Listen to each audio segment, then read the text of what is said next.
Hello बच्चों, welcome back to our YouTube channel जहां हम डेली आप लोगों के लिए लाते हैं 9th क्लास का सेशन जिसमें फर्स्ट चैप्टर की लास्ट एक्सरसाइज आज हम स्टार्ट करेंगे। सारे कॉन्सेप्ट समझाएंगे।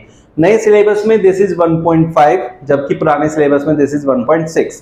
तो आज इसको डिस्कस करेंगे जिसमें क्वेश्चन सेम है, फर्स्ट सेकंड थर्ड तीनों क्वेश्चन सेम है, उनके पार्ट्स भी सेम है। चैनल पे जो नया है चैनल करो सब्सक्राइब। भाई कोई आपका पैसा नहीं लगना, फ्री है सब्सक्राइब करना। और जब भी आप चैनल को सब्सक्राइब करेंगे तो यार बेल आइकन जरूर प्रेस करना। उससे आप लोगों को एक एडवांटेज रहता है कि भाई जब भी मैं वीडियो डालूंगा आपके पास आता है एक नोटिफिकेशन कि भाई ये सेशन आ गया है, देख लो। तो आप लोगों को ऑफलाइन क्लासेस नहीं करनी है, फ्री ऑफ कॉस्ट यहाँ क्लासेस ज्वाइन कर सकते हैं और लाइक जरूर करना है अगर बढ़िया लगता है सेशन। चलो स्टार्ट करते हैं विदाउट एनी डिले। पहला क्वेश्चन, इसमें इसके सारे जो मैं कॉन्सेप्ट्स है ना, पूरे रूल्स जो हैं वो समझा चुका हूं लास्ट सेशन में, लिंक डिस्क्रिप्शन बॉक्स में डालूंगा, देख लेना भाई अच्छे से जाके वहां। फर्स्ट क्वेश्चन का फर्स्ट पार्ट, जैसे यहां दिया 64 रेज़ टू द पावर 1/2। अब आप लोगों ने इस क्वेश्चन में क्या करना है, जो अंदर वैल्यू लिखी है उसको देखना है वो किसका स्क्वायर है, क्योंकि पावर क्या है बच्चों 1/2। 1/2 है तो आपको अंदर वाली वैल्यू देखनी है किसका स्क्वायर है, ठीक है। अब जो 64 होता है वो 8 का स्क्वायर होता है, तो 64 को मैं 8 का स्क्वायर लिख सकता हूं। और ऊपर पावर है 1/2, तो जब पावर की पावर होती है, ये पावर की पावर जब होती है वो होती है बच्चों मल्टीप्लाई में, तो इनको हम आपस में मल्टीप्लाई में लिख देंगे। तो आंसर कितना आ गया 8। अब बेसिकली ये क्वेश्चन था क्या, ये क्वेश्चन था 1/2 अगर पावर होती है उसका मतलब होता है वो रूट है, और 64 का रूट होता है 8। ऐसे समझ लो, क्वेश्चन करने का तरीका ये है, ऐसे कर लो। अब जिन बच्चों को ये बेसिक चीजें भी नहीं पता है वो क्या करे, वो करे कि 64 के फैक्टर्स करे। चलिए भाई, 2 से 32 आया, 2 से 16 आया, 2 से 8 आया, 2 से 4, 2 से 2 और 2 से 1। पहले इसके फैक्टर कर ले।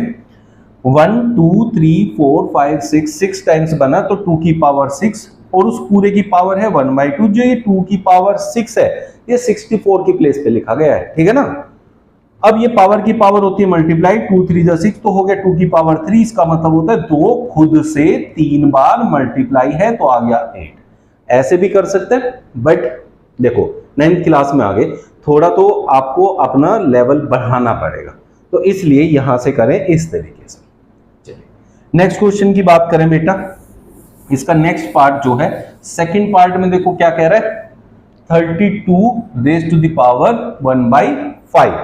इसका मतलब क्या है, हमें 32 को ऐसे देखना पड़ेगा किस नंबर की 5 पावर, क्योंकि ये 1/5 है तो 5th पावर 32 होता है, 2 की 5th पावर 32 होता है। या फिर आप सीधे 32 के फैक्टर कर दो बच्चों, 2 से 16 आ गया, 2 से 8 आ गया, 2 से 4, 2 से 2 एंड 2 से 1, तो 1 2 3 4 5। 2 रेज़ टू द पावर 5 होता है 32, और उस पूरे की पावर है 1/5। 5 से 5 cancel, 2 raise to the power 1 is 2। Clear हो गया। ऐसे करते हैं क्वेश्चंस। अब बात थर्ड पार्ट की करें तो थर्ड पार्ट में बच्चों लिखा हुआ है 125 की पावर 1/3। बेटा इसको हम ऐसे लिख सकते हैं क्यूब रूट ऑफ 125। 1/3 पावर का मतलब क्यूब रूट होता है, और 125 किसका क्यूब होगा, 125 का क्यूब रूट वो ही वैल्यू होगी। तो 5 का क्यूब होता है 125, तो 125 का क्यूब रूट 5 होगा। लेकिन ऐसे समझना थोड़ा सा मुश्किल होता है, तो इसलिए हम लोगों ने सीधे करने फैक्टर।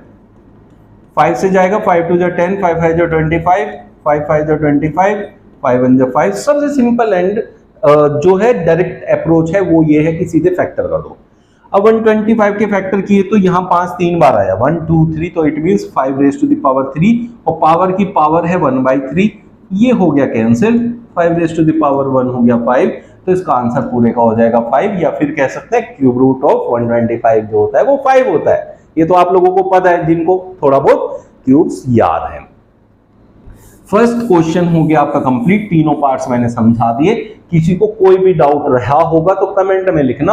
अभी तक मेरे को आप लोगों ने कमेंट में कोई डाउट लिखा नहीं है, इसलिए मैं कोई भी डाउट पिछले एक्सरसाइज के इंक्लूड नहीं कर पा रहा हूं। जो भी कमेंट में डाउट लिखेगा उसके डाउट्स में जरूर यहां इंक्लूड करूंगा। अब सेकंड क्वेश्चन की बात करते हैं। यहां बात है 9 रेज टू द पावर 3/2। आप लोगों ने क्या करना है, जो अंदर वाली वैल्यू है जिसको कहते हैं बेस 9, उसके करने फैक्टर्स। तो 3 3 जा 9 एंड 3 1 जा 3, तो 3 रेज टू द पावर 2 हो गया।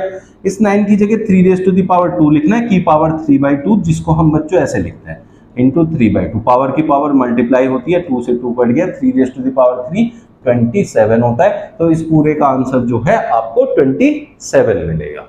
ठीक है बेटा, anyone have any doubt comment में लिख देना जल्दी से। 32 रेज टू द पावर 2/5 है नेक्स्ट पार्ट। अभी 32 हमने पीछे जब अभी ये क्वेश्चन किया था सेकंड पार्ट, तब हमने देखा था 32 होता है 2 रेज टू द पावर 5। तो इसके फैक्टर करेंगे, आएगा 2 रेज टू द पावर 5 और पावर की पावर है 2/5, तो ये होते हैं आपस में मल्टीप्लाई, 5 से 5 कट गया, 2 रेज टू द पावर 2 जो कि 4 होता है। किसी को कोई दिक्कत है तो लिख देना कमेंट बॉक्स में। आप लोगों के लिए डेडिकेटेड चैनल है, जो भी डाउट्स आएंगे सब सोल्व करूंगा यहाँ। अब यहाँ है 16 रेज टू द पावर 3/4। ठीक है बच्चों, अब यहाँ जो अपोन में है वो क्या है, 4 है, तो 16 देखो किसकी पावर 4 होता है, 2 की पावर 4 16 होता है। तो इसके अकॉर्डिंग जो नीचे होता है ना उसके अकॉर्डिंग देखेंगे तो फिर वो कट जाएंगे आपस में, तो इजी हो जाएगा आपका आंसर। ठीक है बेटा, 16 होता है 2 रेज टू द पावर 4, ऐसे निकालते हैं फैक्टर्स करके। 2 8 जा 16, 2 4 जा 8, 2 2 जा 4, 2 1 जा 2, 1 2 3 4, 4 बाहर आ गया। इसकी पावर है 3/4, 4 से 4 cancel, 2 raise to the power 3 means 8, 2 2 जा 4 2 जा 8। ठीक है बेटा, यहां तक किसी को कोई भी डाउट है तो कमेंट में लिख देना। बात आती है फोर्थ पार्ट की। इसमें थोड़ा सा अलग कॉन्सेप्ट आ गया ना, माइनस वाला, पावर माइनस में है, तो इस चीज को समझना है। सबसे पहले आप लोगों को क्या करना है, 125 रेज टू द पावर -1/3। आपने कुछ भी चेंज नहीं करना, जो अभी तक सीखा है सिंपली वो ही करते रहना है। लास्ट स्टेप पे लाके चेंज करेंगे, लास्ट स्टेप पे चेंज करना है, कंफ्यूजन क्रिएट करता है अगर पहले चेंज करने बैठ जाते हैं। तो सबसे पहले 125 क्या था बच्चों, 5 की पावर 3 था, 5 5 जा 25, 5 जा 125, जैसे हमने यहाँ 125 के फैक्टर किए थे ऐसे यहाँ किए। की पावर है -1/3। अब ये दोनों होते हैं मल्टीप्लाई में, ये कर दिया हमने मल्टीप्लाई, 3 से 3 कैंसिल हो गया, 5 रेज टू द पावर -1 बचा।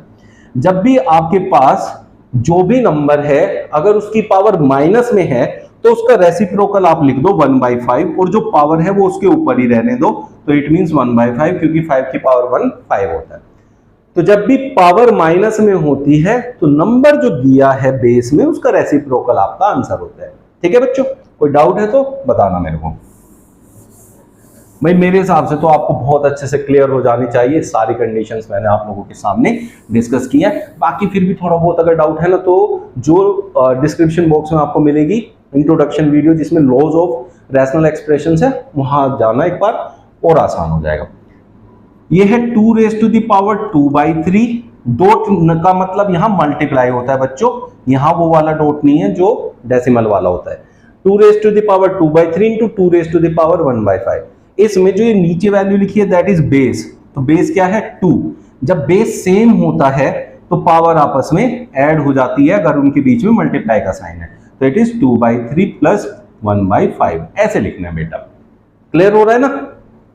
अब सिंपल सी एक बात समझो, 2/3 प्लस 1/5 है, अगर ये दोनों कोप्राइम है। कोप्राइम का क्या मतलब होता है, कोप्राइम का मतलब होता है इन दोनों में कोई भी कॉमन फैक्टर नहीं है। ठीक है, इनमें कोई भी कॉमन फैक्टर नहीं है, तब सीधा इसकी इसमें मल्टीप्लाई कर दो, 5 2 जा 10, इसकी इसमें प्लस 3 और नीचे इन दोनों की मल्टीप्लाई 15, तो 13/15, तो ये 2 रेज टू द पावर 13/15 आपका आंसर हो जाएगा। बस ऐसे करना है। ये जब करना है जब ये दोनों नीचे कोप्राइम नंबर्स हो, अगर कोप्राइम नहीं है तो एलसीएम लेना पड़ेगा। अब यहाँ ये भी मैंने एलसीएम ही लिया है, लेकिन कोप्राइम थे ना तो डायरेक्ट मल्टीप्लाई से आंसर आ जाता है। ठीक है बच्चों, anyone have any doubt comment box में लिख देना। मेरे प्यारे बच्चों, ये चैनल पे आपको डेडिकेटेडली 9th क्लास के सेशन मिलेंगे जहां आपको मैं एक्सरसाइज के सारे क्वेश्चन कराऊंगा, एग्जांपल्स कराऊंगा, फिर एक्स्ट्रा क्वेश्चंस जो हैं आरएस से लूंगा और कुछ इंपॉर्टेंट क्वेश्चन जो मेरे द्वारा बनाए गए हैं और कुछ जो रिपीटेडली एग्जाम में पूछे जाते हैं। ऐसे करके इतनी चीजें आपको दूंगा और चैप्टर में आप मास्टर्स कर सकते हैं। उसके बाहर कोई क्वेश्चन किसी स्कूल में नहीं पूछे जाते। अब चलते हैं नेक्स्ट पार्ट पे। 1 upon 3 raise to the power 3 पूरे की पावर 7 है। जब ऐसे होता है p अपॉन q, देखो बच्चों p अपॉन q की पावर r, तो ये जो पावर है ना ये इसके लिए भी होती है p की पावर r और इसके लिए भी होती है q की पावर r। इसको हम ऐसे लिखते हैं। तो सिमिलरली यहां भी लिखेंगे 1 की पावर 7 और 3 की पावर 3 है तो उसकी भी पावर 7। 1 की पावर कितनी भी करो 1 ही रहता है, और यहां पावर की पावर होती है तो बच्चों हो जाता है मल्टीप्लाई। तो 1 upon 3 raise to the power 21। अब इसको हम रेसिप्रोकल करके लिखेंगे तो हो जाएगा 3 की पावर -21। अगर नीचे प्लस में है ऊपर जाके माइनस होता है, और देखो जैसे माइनस था तो हमने नीचे ले जाके उसे किया था प्लस। तो ऐसे ये दोनों आंसर हो सकते हैं, ये भी और ये भी। ठीक है, अब जो भी आंसर आपको लिखनी, यहां भी छोड़ सकते हो, ये भी कर सकते हो। जो पीछे आंसर मैच करना होता है ना बहुत से बच्चों को कि भाई चलो पीछे से आंसर मैच करते हो, तो इन दोनों में से जो भी है आप सेटिस्फाई हो जाएंगे, लेकिन दोनों ही सही है, जो भी चाहो आप छोड़ सकते हो। Next 11 raise to the power 1/2 और 11 रेज टू द पावर 1/4। जब बेटा बेस सेम होता है, जैसे यहां दोनों में बेस है 11 और जो डिवीजन में है, अगर वैल्यूज किसमें है डिवीजन में, तब बच्चों यहां जो पावर है वो माइनस हो जाती है, ऊपर वाले में से नीचे वाली पावर माइनस हो जाती है, ये रूल है। अब 11 raise to the power 1/2 minus 1/4 का एलसीएम लो तो 4 आएगा, तो इसका 2 टाइम्स होगा इंटू 2, तो 2 माइनस 4 1 जब 4 होता है, that is 11 raise to the power 1/4 is your answer. Clear हो रहा है ना? देखो जिसने आप लोज वाली वीडियो नहीं देखी है तो देख लेनी पड़ेगी, तो बहुत आसान हो जाएगा।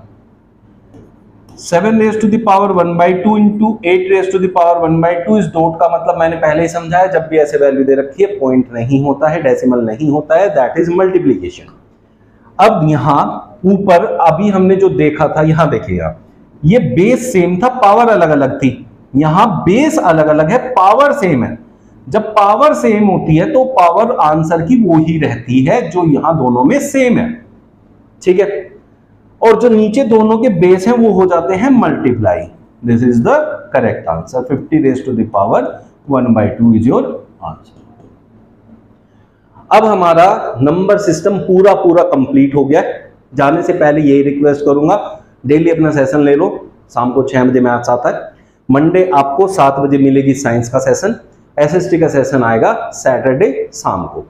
फिर इनके सेशन जो है साइंस और एसएसटी के भी अभी धीरे धीरे हम इंक्रीज करेंगे। पहले अभी 2 सेशन ही आएंगे, लेकिन मैथ्स की क्लास डेली आपको शाम को 6 बजे मिलेगी। तो आप लोग चैनल को सब्सक्राइब कर लें और ज्यादा से ज्यादा फॉरवर्ड करें उन बच्चों तक जिनको पढ़ने में दिक्कत आ रही है 9th क्लास में। मिलते हैं कल फिर नए सेशन में। Thank you.